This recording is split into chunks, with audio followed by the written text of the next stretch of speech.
In the sleepy town of Alphaville, there existed a mystery that had local detectives with knitting needles poking through their hairpieces in frustration.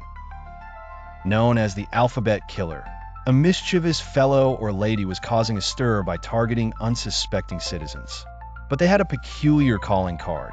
All their victims shared the same initials for their first and last names. Leading the investigation was Chief Inspector Grumble, a man with a permanent scowl etched on his face, perhaps out of character or tradition. He was assisted by Officer Noodleman, who had the unique talent of reaching conclusions faster than a speeding bullet, only to find those conclusions ricocheting off walls of doubt. "What do we make of this AB victim, Chief?" inquired Officer Noodleman, as they stood over the latest scene involving Amelia Button, a local librarian. "Well, I'll be hornswoggled if I know, Noodleman.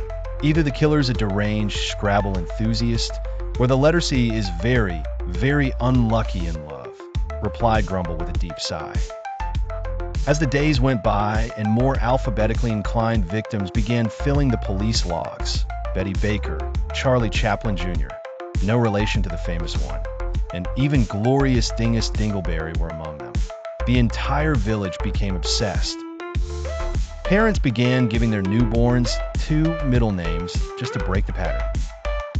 The plot thickened when an unexpected twist arrived in the form of Gerard Grimm.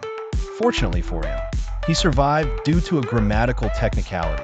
Gerald's pet parrot got in the way. The townsfolk now decided it was high time for some action. They organized a knitting vigilante group called Alphabet Avengers, composed entirely of senior citizens armed with knitting needles and an unwavering sense of alphabetic justice. Meanwhile, Inspector Grumble had an epiphany while chewing on his lunch of alphabet soup. The Alphabet Killer was perhaps searching for victims left unresolved in some outdated phone directory, a relic of the pre-digital era.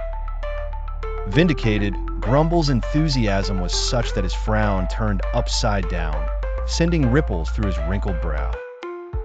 With a renewed spirit, he led a raid on the derelict phone company building that seemed to house more rats than phones. Inside, they discovered none other than an eccentric typographer named Typo Tony, who admitted to being behind these alphabetical attacks. His motive? Organizing the greatest literary coup in history by taking control of the entire alphabet. Much to everyone's relief, including the parrot, order was restored. Alphaville went back to its alphabet safe status, though parents continued the trend of multiple middle names, just in case.